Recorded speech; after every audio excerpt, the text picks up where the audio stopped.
Eu aprendo outra coisa com a tempestade. Jesus vinha andando em direção a eles. O mar agitou. O mar se agitou.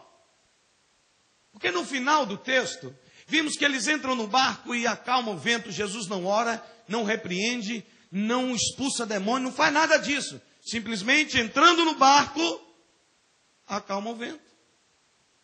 Há um propósito na tempestade proveniente da obediência.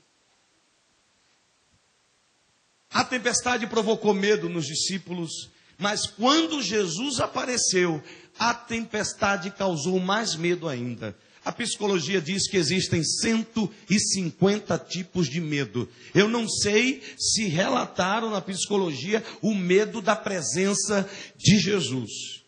Mas aqui eles tiveram medo de Jesus. Mas teve um que teve uma atitude diferente na tempestade. Fala comigo, atitude diferente na tempestade. E isso faz toda a diferença. Queridos, diz o texto que Pedro disse: Senhor, se és tu, manda-me ter contigo. Alguém disse, pastor, Pedro já demonstra incredulidade aí. Se és tu. Não é isso. Eles estavam no meio de uma tempestade, querido. Na escuridão, no mar, aquela coisa, aquele vento, aquele risco de morte constante. E vem um homem andando sobre as águas. Pedro não acreditava em fantasma, mas ele acreditava em Jesus. Ele disse, se és tu, manda-me. Eu aprendo algumas coisas aqui. Primeira, todas as vezes que você tiver com medo de alguma coisa, antes de Jesus afastar o objeto do medo, ele primeiro quer trazer paz ao seu coração.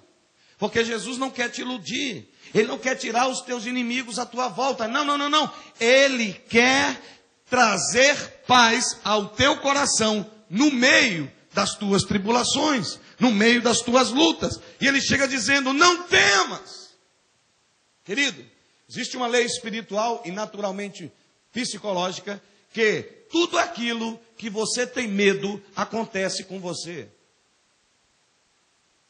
Presta atenção nisso. Eu lembro, eu era jogador de futebol, até 18 anos, jogava com um rapaz que sofria de epilepsia. E quando ele caía com a doença, todo o time corria para ajudar e eu corria para o outro lado com medo.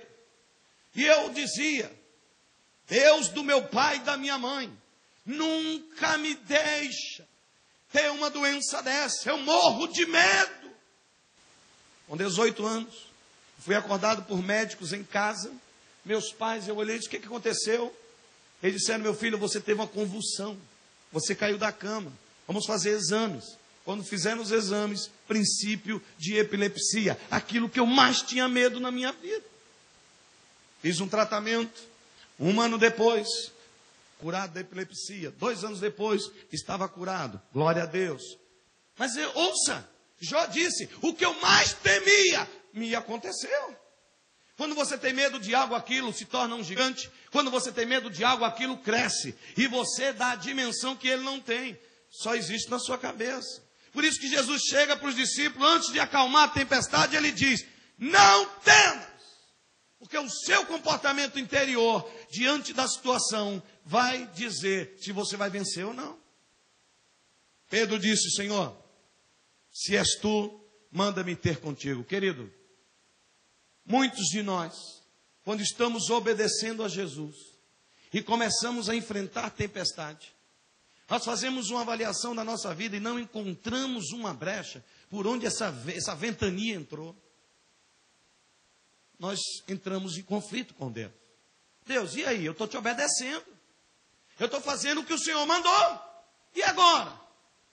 Queridos, sinceramente, muitos de nós temos vontade de desistir.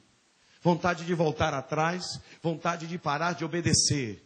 Mas para viver acima da média, para ter algo acima do normal, é preciso ter um pensamento diferente, uma atitude diferente. Pedro disse, Senhor, se és tu, manda-me.